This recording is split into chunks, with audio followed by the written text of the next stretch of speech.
당신은 이런 말을 들어본 적이 있습니까? 그 사람은 너무 착해서 탈이야. 하지만 만약 그 착함이 가면이었다면 그 따뜻한 미소와 다정한 말투, 모두가 믿어 의심치 않던 친절함이 사실은 가장 교묘한 무기가 될 수 있다면요. 이야기는 한 평범한 직장 여성, 수진에 대한 이야기로 시작됩니다. 겉으로 보기엔 그녀는 모든 것을 갖춘 사람이었습니다. 업무 성과는 늘 상위권, 상사들에게는 신뢰를 받고 후배들에겐 롤모델로 불렸습니다. 직장 내에서는 다정하고 배려 깊은 리더였고 사내 멘토 프로그램의 대표로 활동하며 주말에는 봉사활동까지 겸했습니다. 그녀의 삶은 흠잡을 곳 없이 완벽해 보였습니다. 하지만 바로 그런 사람에게 다가오는 그림자는 더 짙고 깊습니다. 혜진은 수진의 팀에 새롭게 합류한 신입사원이었습니다. 명문대를 졸업하고 들어온 그녀는 처음부터 눈에 띄었습니다. 하지만 그녀는 단지 성실하고 예의 바르며 사람들과 쉽게 친해지는 평범한 신입이었습니다. 수진은 혜진에게 먼저 다가갔습니다. 우리 팀에 네가 와줘서 정말 고마워. 나는 너를 딸처럼 생각할 거야. 그 말은 따뜻하고 감동적이었습니다. 점심시간엔 함께 식사를 했고 야근할 때는 음료를 챙겨주는 세심함까지 보여주었죠. 혜진은 마음을 열었습니다. 어머니처럼 따뜻한 선배가 생긴 것 같았거든요. 하지만 그 관심은 서서히 뭔가 이상한 방향으로 흘러가기 시작했습니다. 어느 순간부터 자신이 고백했던 고민들이 이상한 형태로 팀 안에 퍼져나가 있었습니다. 말하지도 않은 얘기가 사실처럼 회자되고 조용히 준비하던 프로젝트는 언제나 어딘가 새어나가 다른 사람의 입을 통해 먼저 발표되곤 했습니다. 그리고 항상 그 배후엔 걱정하는 척 다가오는 수진이 있었습니다. 그녀는 말했다. 괜찮아, 누구나 실수해. 네가 더 잘할 수 있을 거야. 하지만 그 말 뒤에는 항상 남몰래 번지는 소문과 미묘한 시선들이 뒤따랐습니다.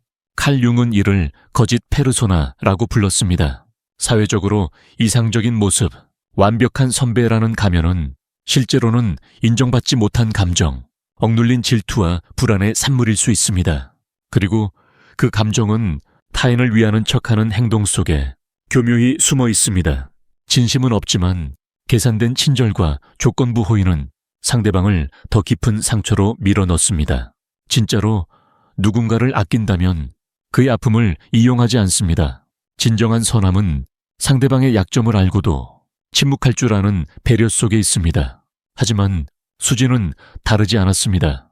그녀는 혜진의 신뢰를 가장 소중한 정보로 취급했고 그 신뢰는 곧 혜진을 무너뜨리는 도구로 바뀌었습니다.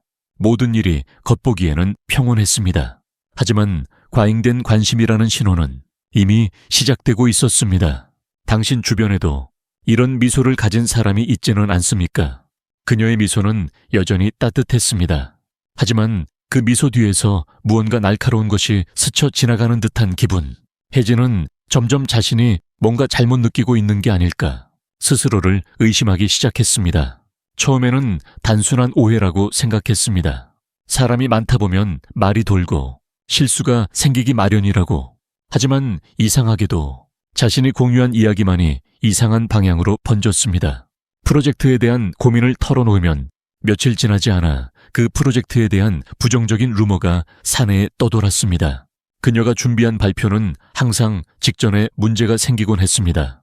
파일이 손상되거나 회의 일정이 갑자기 바뀌거나 누군가가 그녀보다 먼저 똑같은 아이디어를 내놓는 일들이 반복되었습니다. 이쯤 되면 우연이라 하기엔 너무 많은 조각들이 맞물려 있었습니다. 그리고 그 조각의 중심엔 늘 수진이 있었습니다. 그녀는 도와주려는 척하며 언제나 혜진의 옆을 지켰습니다. 하지만 그 도움은 언제나 보이지 않는 빚으로 돌아왔습니다. 내가 너를 얼마나 챙겨주는지 알아. 그러니까 너도 이제는 내 말을 믿고 따라야지. 그 말은 애정처럼 들리지만 실은 통제입니다.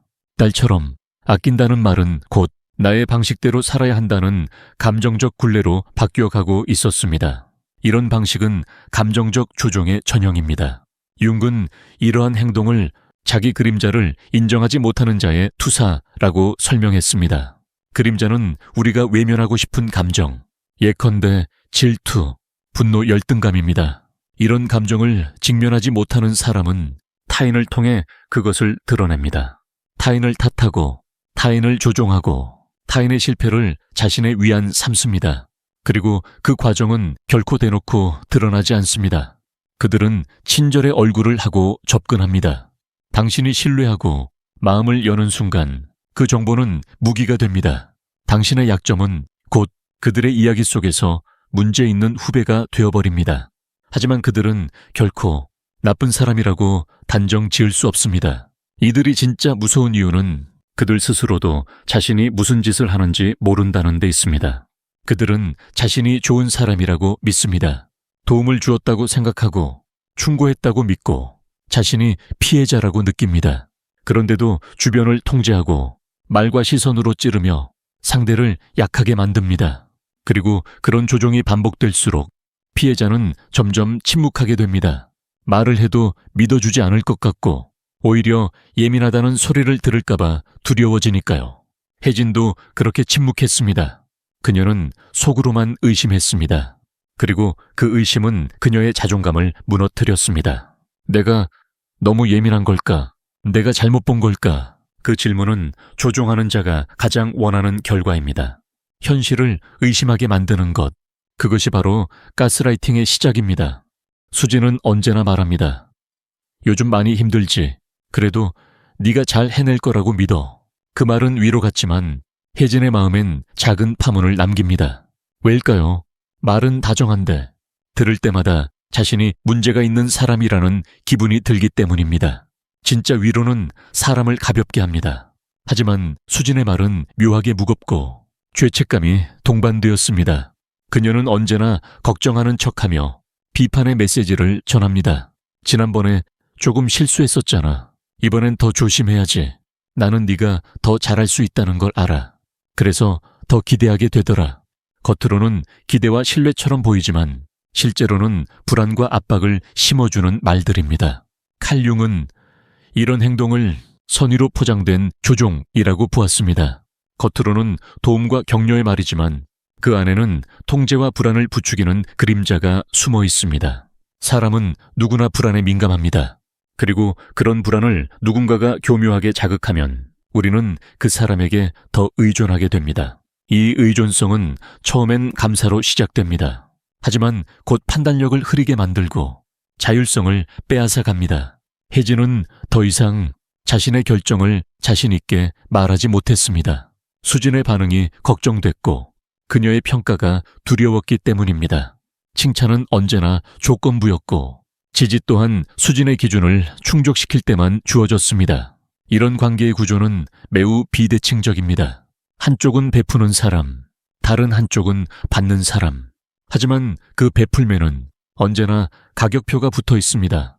그녀가 도움을 줄수록 혜진은 마음속에서 더 많은 빚을 지는 느낌을 받았습니다.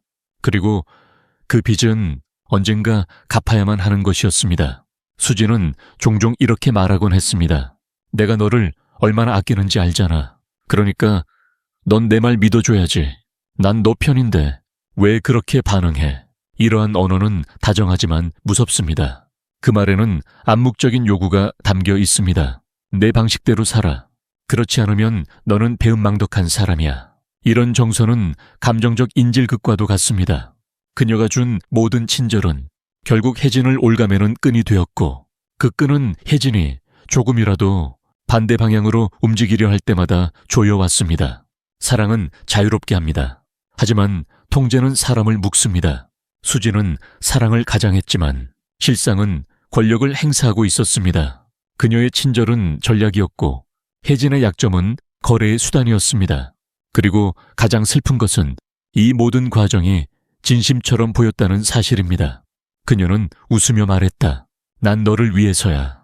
하지만 그 말은 혜진을 무너뜨리는 가장 강력한 독이었습니다. 사람이 누군가를 의심하게 되는 데는 시간이 걸립니다. 특히 그 사람이 늘 당신을 챙겨주고 다정하게 말하며 모든 사람 앞에서 당신을 칭찬해주는 사람이었다면 더더욱 그렇습니다. 하지만 진실은 감춰지지 않습니다. 진심은 꾸며낼 수 있지만 일관성은 거짓말을 하지 않기 때문입니다. 혜진은 어느 순간부터 깨닫기 시작했습니다. 수진의 말과 행동 사이에는 미묘한 간극이 존재했습니다. 사람들 앞에서는 따뜻한 선배로 그녀를 감싸지만 회의가 끝나고 난 뒤에는 어김없이 비판이 뒤따랐습니다. 그녀가 프로젝트를 성공적으로 마쳤을 때 수진은 말했다. 정말 잘했어. 근데 다음번엔 좀 더 디테일을 살려야겠더라. 그거 임원들이 느꼈을 수도 있어. 칭찬의 껍데기 속에 섞인 가시가 혜진의 가슴에 박혔습니다. 그녀가 잠시 실수를 했을 때는 더욱 노골적이었습니다. 이런 작은 실수 하나가 사람 인상을 결정짓는 거야. 넌 아직 그걸 잘 모르더라. 관심이라는 이름 아래 혜진의 자신감은 점점 바닥으로 떨어졌습니다. 수진은 항상 정확히 기억했습니다. 혜진이 지각했던 날, 발표에서 버벅였던 순간, 말실수를 했던 대화. 하지만 혜진이 밤늦게까지 남아 팀을 도왔던 일은, 급한 문서를 대신 작성했던 건, 그녀가 멘탈이 무너지지 않도록 곁에서 버텼던 건 수진의 기억엔 없었습니다. 칼 융은 이런 현상을 선택적 기억이라 불렀습니다. 무의식 속 적대감이 드러나는 방식이죠. 의식적으로는 좋은 사람이고 싶지만 무의식적으로는 상대를 깎아내리고 싶은 욕망이 존재하는 겁니다. 그 욕망은 칭찬과 조언이라는 옷을 입고 나타납니다. 그리고 대상은 늘 나보다 약해 보이는 사람입니다. 가까이 있지만 경쟁 대상이 될 수 있고 존재 자체로 위협감을 줄 수 있는 사람. 혜진은 그런 존재였습니다. 젊고 똑똑하며 빠르게 인정받는 인재. 수진에게는 위협이었고 그 위협을 감추기 위해 더 두터운 착함의 가면을 써야 했습니다. 하지만 감정은 억눌러도 사라지지 않습니다. 억압된 질투는 더 왜곡된 방식으로 드러나며 타인을 향한 따뜻함은 결국 계산과 조작의 언어로 바뀌게 됩니다. 수진은 자주 이런 말을 했습니다. 나는 너를 정말 아껴. 다 너 잘 되라고 하는 거야. 하지만 진짜 아끼는 사람은 타인의 실패를 절대 기회로 삼지 않습니다. 실수 위에 올라서서 자신을 증명하지도 않습니다. 진짜 좋은 사람은 기억합니다. 당신의 장점도, 성장도, 그리고 상처도, 그리고 그것을 절대 타인 앞에서 이야기하지 않습니다. 수진은 반대였습니다. 그녀는 사람들 앞에서 혜진의 작은 실수를 걱정인 척 언급했고 그것은 결국 혜진이 문제 있는 사람이라는 인상을 각인시키는 효과를 가져왔습니다.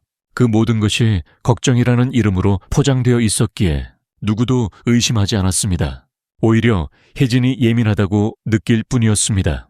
그리고 그렇게 혜진은 점점 자기 자신조차 믿지 못하게 되어갔습니다. 신뢰는 무너지기까지 오랜 시간이 걸리지만 무너지고 나면 가장 먼저 사라지는 것은 자기 자신을 믿는 감각입니다. 혜진은 더 이상 자신의 기억을 신뢰할 수 없었습니다.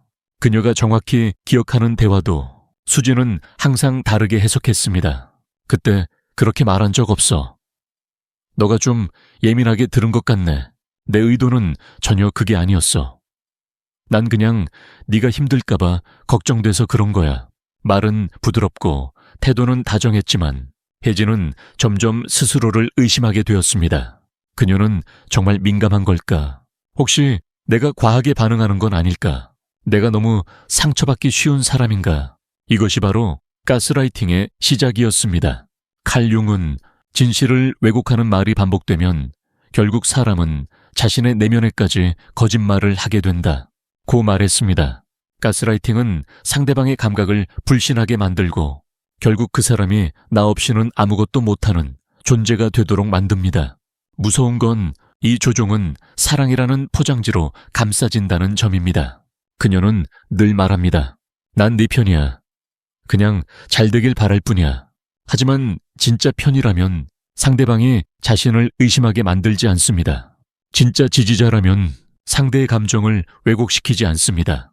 진짜 따뜻함은 상대를 혼란스럽게 하지 않습니다. 혜진은 그녀의 말에 점점 무뎌졌습니다. 더 이상 뭐가 진짜인지, 뭐가 왜곡된 것인지 분간이 어려워졌습니다. 그리고 가장 무서운 건 그녀가 그런 혼란을 자연스럽다고 받아들이기 시작했다는 점이었습니다. 수진은 또한 교묘하게 혜진의 정신 상태를 의심하게 만들었습니다. 요즘 너 예전 같지 않다.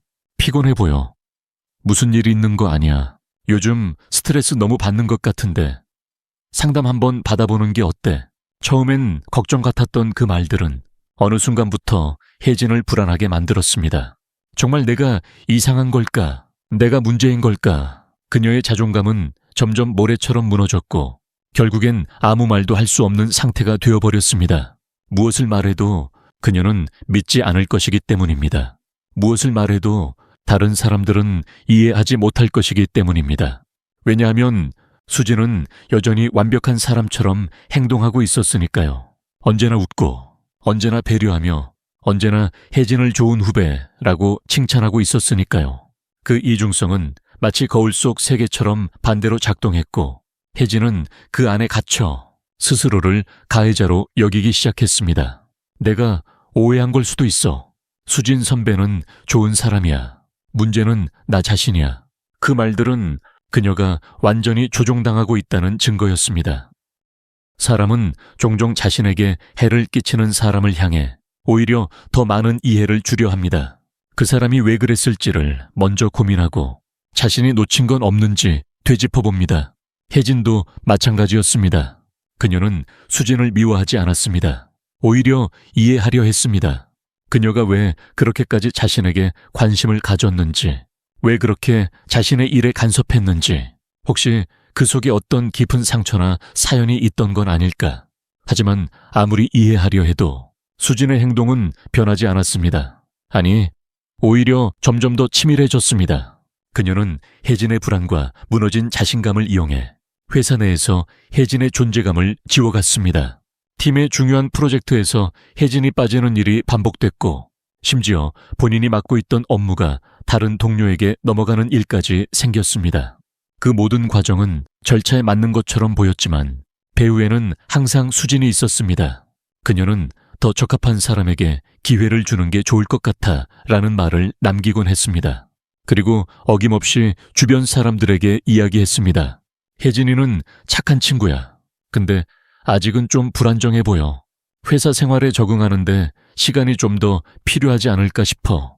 겉으로는 걱정하는 말이었지만 그 말은 혜진을 능력 없는 문제 사원으로 만들기에 충분했습니다. 조용한 암시, 그 은밀한 언어가 사람들의 시선을 바꾸었습니다. 그때부터 동료들은 점점 혜진과의 거리를 두기 시작했습니다. 회의에서 그녀의 의견은 잘 들리지 않았고 휴게실에서도 자연스레 대화의 중심에서 밀려났습니다. 사회적 고립은 조용히 시작됩니다. 누군가가 직접 공격하지 않아도 주변의 태도만으로 사람은 충분히 무너질 수 있습니다. 칼융은 우리는 타인의 눈으로 자신을 본다고 했습니다. 그리고 그 시선이 왜곡되었을 때 우리는 그 왜곡된 시선을 스스로의 진실로 받아들이기 시작합니다. 혜진은 이제 스스로를 의심하는 것도 넘어서 스스로를 단념하기 시작했습니다. 나는 원래 이런 사람이었나 보다. 처음부터 착각이었을지도 몰라. 이렇게 그녀는 자기 자신과의 연결을 끊어내고 있었습니다. 그때 결정적인 일이 일어났습니다. 중요한 해외 프로젝트 담당자 선발이 발표되기 하루 전 혜진이 몇 달 동안 준비한 모든 발표 자료가 담긴 노트북이 갑자기 고장났습니다. 백업 파일마저 열리지 않았습니다. 그날 밤 그녀는 눈물로 노트북을 부여잡고 밤을 새웠습니다. 그리고 그 다음 날 그 프로젝트의 발표를 맡은 사람은 놀랍게도 혜진이 준비했던 내용과 거의 똑같은 아이디어를 발표했습니다. 그 순간 모든 퍼즐이 맞춰졌습니다. 그날 회의실에 앉아 그 발표를 듣던 혜진의 손끝은 서서히 식어갔습니다. 자신의 아이디어가, 자신의 문장이, 자신의 구조가 그 사람의 입에서 아무렇지 않게 흘러나오고 있었습니다. 그리고 그 발표가 끝난 후 수진은 미소를 머금은 채 박수를 쳤습니다. 정말 훌륭한 발표였어. 팀을 위해서 큰 기여를 하게 될 거야. 그 순간 혜진은 모든 것을 깨달았습니다. 수진은 단 한 번도 자신을 도운 적이 없었습니다. 오히려 그녀는 철저하게 혜진의 신뢰를 이용했고 그 신뢰를 차갑게 배신하는 방식으로 자신의 영향력을 유지하고 있었습니다. 수진은 혜진의 노트북에 접근할 수 있는 유일한 사람이었고 업무 공유 시스템도 그녀의 승인 아래 작동됐습니다. 정보가 새어나간 경로는 명확했고 이제는 부정할 수 없는 진실이 눈앞에 드러났습니다. 하지만 아이러니하게도 그 순간에도 수지는 여전히 다정한 선배의 얼굴을 하고 있었습니다. 많이 아쉽겠다, 혜진아. 그래도 다음 기회가 있을 거야. 힘내자. 그리고 그 말 속에 담긴 위선은 혜진의 영혼을 서서히 갈라놓기 시작했습니다. 칼융은 가장 위험한 사람은 자신이 위험하다는 걸 모르는 사람이라 했습니다. 수지는 스스로를 좋은 사람이라 믿었습니다. 심지어는 혜진을 위해 모든 것을 했다고 생각했습니다. 그녀는 의식적으로 도와주고 있다고 믿었지만 무의식은 끊임없이 혜진을 공격하고 있었습니다. 이중성은 더 깊은 곳으로 내려갔습니다. 혜진이 회사에서 점점 존재감을 잃어가고 사내 분위기 속에서 외로워져도 수지는 늘 옆에 있었습니다. 마치 그녀가 유일한 지지자인 것처럼. 이것은 감정적 가두리였습니다. 누군가가 당신을 벼랑 끝으로 몰아가면서도 당신의 유일한 손잡이인 척하는 구조. 그 구조는 피해자 스스로를 가해자에게 의존하게 만듭니다. 왜냐하면 세상 누구도 나를 믿어주지 않을 때 그 사람만이 내 말을 들어주는 유일한 존재처럼 느껴지기 때문입니다. 혜진은 말할 수 없었습니다. 심지어 떠날 용기조차 없었습니다. 그녀의 인간관계 커리어 미래가 모두 그 미소 뒤에 있는 사람과 얽혀 있었기 때문입니다. 그리고 결국 수지는 눈물을 머금고 작별 인사를 했습니다. 어디서든 잘 지내. 나는 너를 늘 응원할 거야. 그 말마저도 진심처럼 들렸습니다. 그래서 더 고통스러웠습니다. 혜진은 회사를 떠났습니다. 누구에게도 말하지 않았고 그저 조용히 사직서를 제출하고 짐을 정리했습니다. 사람들은 개인적인 사정이라며 이해하는 척했지만 그 누구도 그녀가 어떤 지옥 속에서 버텨왔는지를 몰랐습니다.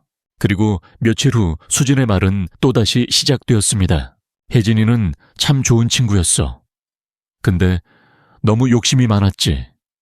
자신의 실력보다 큰 걸 원했던 것 같아. 그 말은 마치 사실처럼 퍼져나갔습니다. 욕심, 부적응, 무난정, 이 세 단어가 혜진의 마지막 이미지를 덧칠했습니다. 칼융은 이런 사람들을 페르손에 갇힌 자라고 불렀습니다. 사회에서 인정받기 위해 만들어낸 가면이 자신의 진짜 감정을 덮어버리고 결국 타인에게 해를 입히는 도구로 변질될 때 그 사람은 더 이상 자신조차 통제하지 못합니다. 수지는 진심으로 자신이 옳다고 믿었습니다. 그녀는 말합니다. 나는 조언했을 뿐이야. 그 아이가 너무 어린 생각을 했던 거지. 현실을 모른다고. 이런 자기합리화는 그녀가 자신의 그림자를 절대 직면하지 못하게 만들었습니다. 질투, 두려움, 열등감. 그 감정들은 그녀의 내면 깊숙이 뿌리내리고 있었고 그 감정이 만들어낸 분노는 모두 혜진을 향해 표출되었습니다. 하지만 수지는 그 감정을 착함으로 포장했습니다. 도와주는 척, 조언하는 척, 위로하는 척. 그리고 그 척들이 모여 한 사람의 삶을 갉아먹었습니다. 이런 사람들은 자신조차 자신을 속이고 있다는 사실을 모릅니다. 그들은 늘 이렇게 말합니다. 나는 그저 좋은 사람이 되고 싶었을 뿐이야. 하지만 좋은 사람이 되려는 욕망은 타인을 위한 것이 아닙니다. 자신의 이미지를 지키기 위한 방어 기제일 뿐입니다. 그 이미지가 깨지지 않도록 그들은 타인을 조종하고 타인의 실패를 정당화하며 자신의 내면을 덮어버립니다. 혜진의 이야기는 여기서 끝나지 않았습니다. 그녀는 상처 입은 채로 회사를 나왔지만 그 경험은 그녀를 완전히 무너지게 하지 않았습니다. 오히려 그 어둠 속에서 그녀는 자신을 새롭게 보게 되었습니다. 무너졌지만 완전히 부서지진 않았기에 다시 일어설 수 있었습니다. 진짜 지옥은 타인의 조종 아래에서도 스스로를 의심하는 상태입니다. 하지만 그 지옥에서 빠져나온 순간 비로소 자신을 찾을 수 있습니다. 그리고 그때부터 진짜 변화가 시작됩니다. 혜진은 새로운 회사를 선택했습니다. 이전보다 작은 규모였지만 그곳엔 그녀의 상처를 평가하지 않고 있는 그대로 그녀를 받아주는 사람들이 있었습니다. 처음엔 모든 것이 낯설었습니다. 누군가가 칭찬하면 의심이 먼저 들었고 조언이 들려오면 숨이 막혔습니다. 그녀는 자신도 모르게 착한 사람의 얼굴을 두려워하게 되었습니다. 하지만 그 회사에는 진짜 좋은 사람들이 있었습니다. 실수했을 때 질책보다 격려가 먼저였고, 불안해할 때 판단 대신 기다림이 있었습니다. 이전과는 다른 환경, 그 차이를 체험하면서 혜진은 비로소 자신의 지난 시간을 객관적으로 바라볼 수 있게 되었습니다. 그녀는 알게 되었습니다. 진짜 좋은 사람은 상대의 성공을 자신의 위협으로 느끼지 않고 기꺼이 축하할 수 있는 사람이라는 것, 조언을 할 땐 자신의 경험을 강요하지 않고 상대의 입장에서 기다릴 줄 아는 사람이라는 것, 그리고 무엇보다 타인의 고통을 이해받아야 할 약점으로 보지 않고 공감해야 할 삶의 일부로 받아들이는 사람이라는 것. 혜진은 이제 자신의 상처를 두려워하지 않습니다. 그 상처가 있었기에 그녀는 진짜 사람을 구별할 수 있게 되었고, 자신의 내면에서 울리는 직감의 목소리를 신뢰하는 법을 배웠습니다. 칼융은 그림자를 통합하는 것이 성숙의 시작이다 라고 했습니다. 혜진은 자신의 그림자를 인정했습니다. 두려움, 불안, 의존, 분노, 그 모든 감정이 그녀 안에 있었음을 받아들였습니다. 그리고 그것들을 숨기기보다 이해하고 품는 방법을 택했습니다. 그 순간부터 그녀는 더 이상 타인의 시선에 휘둘리지 않았고 자신의 판단과 감정을 당당하게 꺼낼 수 있게 되었습니다. 그녀는 더 이상 누군가에게 인정받기 위해 스스로를 깎아내리는 사람이 아니었습니다. 진짜 선함은 완벽함에서 오는 것이 아니라 불완전함을 인정하고 끊임없이 더 나은 사람이 되려는 의지에서 비롯된다는 걸 몸소 체득하게 되었습니다. 그리고 그녀는 지금 다시 웃고 있습니다. 그 미소는 예전의 수진과 닮은 듯하지만 그 안엔 가식이 없고 그 누구도 조종하지 않으며 오직 진심만이 담겨 있습니다. 오늘날 우리는 너무도 쉽게 사람을 믿습니다. 그들의 말투, 그들의 표정, 그들의 직함, 그 모든 외적 요소가 마치 그 사람의 진심을 대변하는 것처럼 느껴집니다. 하지만 그림자는 언제나 빛 뒤에 존재합니다. 그림자를 가진다는 것은 잘못이 아닙니다. 문제는 그것을 보지 않으려 하고 부정하며 남에게 떠넘기는 순간 시작됩니다. 수지는 끝까지 자신의 그림자를 외면했습니다.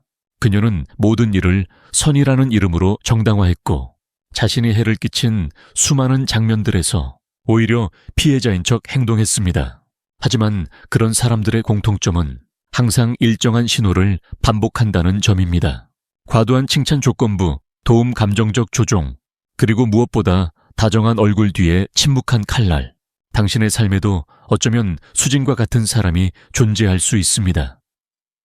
항상 옆에 있고 당신을 아낀다 말하며 때로는 당신을 대신해 말하고 결정하려 드는 사람. 그럴 때 가장 먼저 해야 할 일은 자신의 감정을 믿는 것입니다. 설명이 안 되는 불편함, 이유 없는 불안, 그 감정은 거짓이 아닙니다. 우리의 무의식은 표정보다 먼저 진실을 감지합니다. 그 본능을 무시하지 마십시오. 그것이 당신을 보호할 수 있는 유일한 방패일 수 있으니까요. 그리고 기억하세요. 누군가가 당신의 실패를 위로하면서 그 실패를 자꾸 떠올리게 만든다면 그건 위로가 아닙니다. 당신을 더 약하게 만들기 위한 구조입니다. 사람은 누구나 불완전합니다. 그 불완전함을 숨기려 애쓸 때 우리는 더욱 왜곡된 모습으로 타인을 해칠 수 있습니다. 진짜 좋은 사람은 자신이 부족하다는 것을 알고 그 부족함 속에서도 상대를 존중하려 애쓰는 사람입니다. 그는 조용히 곁에 머물며 당신이 성장할 때 함께 웃고 실수할 때 함께 앉아주는 사람입니다. 당신의 그림자까지 받아줄 수 있는 사람, 그런 사람이 진짜입니다. 그리고 무엇보다 중요한 것, 당신도 그런 사람이 될 수 있습니다. 지금 당신이 겪고 있는 혼란, 그 어두운 기억과 불신 속에서도 스스로를 잃지 않고 끝내 진심을 택할 수 있다면 당신은 이미 그 여정을 시작한 사람입니다. 마지막으로 기억하십시오. 진짜 자신을 아는 사람은 타인의 가면에 휘둘리지 않습니다. 당신의 진실은 그 어떤 가짜보다 강합니다. 당신이 진정한 선함으로 나아가는 그 길에 이 이야기가 작은 등불이 되었기를 바랍니다. 댓글에 당신의 이야기를 적어주세요. 당신의 곁에 누가 있는지, 어떤 감정을 품고 있는지 우리가 함께 나눌 수 있습니다.